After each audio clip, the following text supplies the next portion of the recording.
if I was Johnson, I would be feeling good. And if I were Jeffries, I would be feeling like I had my back against the wall a little bit.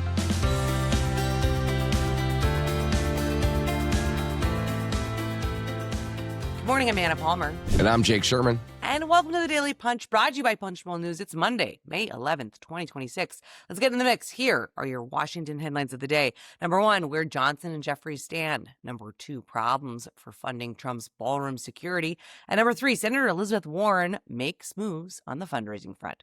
All right, Jake, happy Monday. Glad to be back. Big thanks to Brendan Peterson for filling in for me on Friday. While President Donald Trump is heading to China this week in what could be a hugely consequential trip amid the U.S. war with Iran. Back home, there is a lot happening when it comes to Speaker Mike Johnson and House Minority Leader Hakeem Jeffries. The two leaders enter this 2-week session with dramatically shifting fortunes. So interesting. I mean, 2 to 3 weeks ago, Hakeem Jeffries taking the victory lap kind of straight to us, confidently talking about how Democrats had won when it came to redistricting and what that means. And now, obviously, with the Supreme Court decision on the Voting Rights Act, as well as the Virginia decision, a bombshell going through Democratic politics. Yeah, and the Wizards got the number one pick, Anna. So I can't believe I didn't start with that. Don't worry, folks. The newsletter did. Yes, the newsletter did. I don't know who they're going to take, but I look forward as a Wizards fan. I look forward to that. I'm forced to be a Wizards fan because of my son, but I'll take it in stride. The massive shift in fortunes that Jeffries and Johnson have. And, I'll just say this. We live in the moment. We can't live in the future where we don't know what's going to happen. But in this moment, Johnson is feeling pretty good. If I was Johnson, I would be feeling good. And if I were Jeffries, I would be feeling like I had my back against the wall a little bit. The Supreme Court decision in Virginia, there's not many ways to get around that. I know the New York Times has a good story this morning saying that maybe they're going to can the entire Supreme Court, lower the retirement age and wipe the court clean and try to do this thing again. I don't think that's going to happen.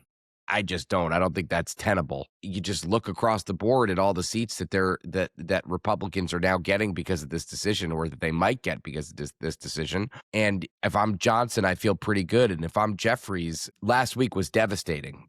Jeffries likes to say that setbacks are nothing more than a setup for a comeback, and that's fair enough, but this is a decision that not only cost him a bunch of seats in Virginia, but also will significantly alter the power that the CBC has in Washington. I mean, there's no way around that, because if they don't change the map drastically, southern states for 2026, they're going to do so for 2028. Depending on the results in 2026, you could see Alabama get rid of both Democrats. You could see Louisiana get rid of both Democrats.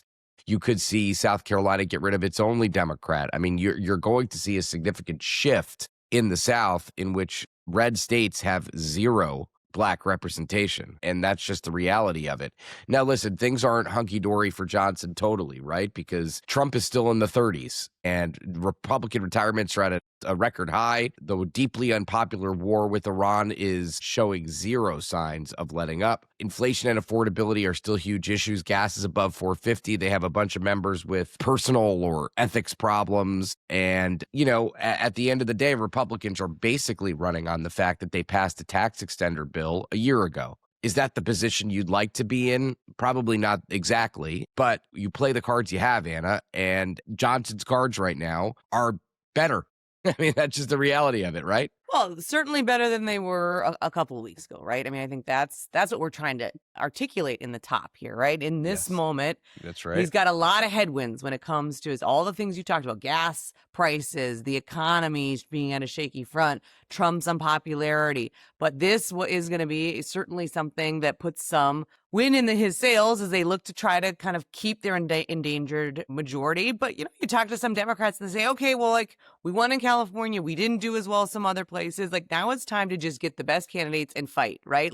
At some point, this continues into 2028. Yes, we're in a never-ending redistricting cycle, but okay, you also look at the headwinds for Republicans, and if you have some good, strong seats there, we'll have to see what happens. I think that's going to be Can they pivot? Can Democrats say, all right, let's move forward and stop kind of this inside game, which clearly, we're less than 6 months from the election at this point. Yeah, no, that's right. And again, you got to play the hand you're dealt, and we can't predict the future. Maybe something drastic happens over the next 2 months Sure. that changes the fortunes. That's possible. But we're not living in that moment now. So we're talking about the moment that we're living in. All right, Jake, let's run to the number 2 story of the morning. When the Senate comes back tonight, much of the focus is going to be on the future of the $1 billion request to secure President Donald Trump's controversial East Wing ballroom project.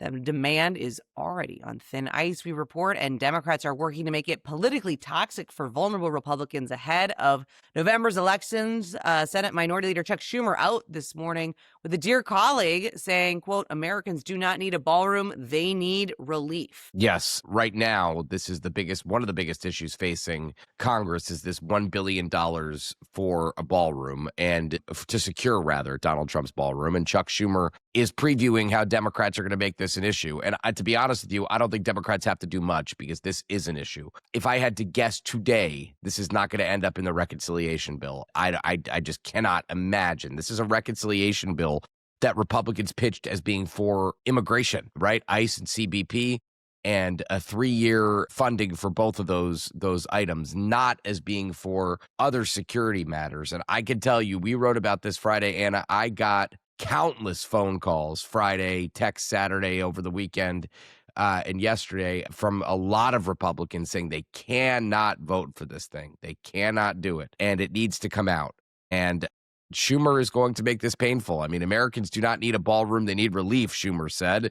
This is what Republicans have become, ballroom Republicans, asking working families to pay the price while Donald Trump pockets the perks. I got to say, this is a good issue for Democrats. And I know there is a reason. I know there's a substantive reason to have this money for the ballroom. I get it. I get that they need to secure this. I get it's going to be expensive. But the president said this is going to be completely funded by outside donors. Not it's going to be completely funded by outside donors, and we're going to need $1 billion to secure it and to do other things. If they went through the normal appropriations process, they could probably get this. I don't think they can get it in a reconciliation bill. I just think there's no chance of it. Man, the attack ads write themselves. Also, Yeah. just like $1 billion. It feels like it's just so round. I mean, it's rife for attacks, right? And I think you obviously see Republicans nervous about having to fend off those attacks on the campaign trail.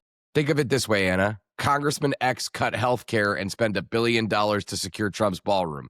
It's not a good message. It is not. We also are talking about another challenge Senate Republicans are going to have when it comes to the House-passed Farm Bill in a last-minute rush before leaving for last week's recess. This has everything to do with pushing off a vote allowing the year-round sale of E15, that's ethanol, but also some issues around a liability shield for pesticide companies. This is another headache for Senator John Thune. Yeah, it is.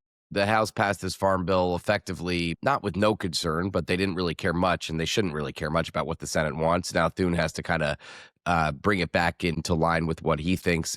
E15 is not in the farm bill now. They're going to have to turn it off. They have a rule that connects the two. They're going to have to turn it off this week in the House, but Thune wants to add that in, but he's going to face opposition from oil state lawmakers. And remember, oil state lawmakers, John Barrasso, ton of other people in the Senate Republican Conference are going to fight against E15, I would imagine.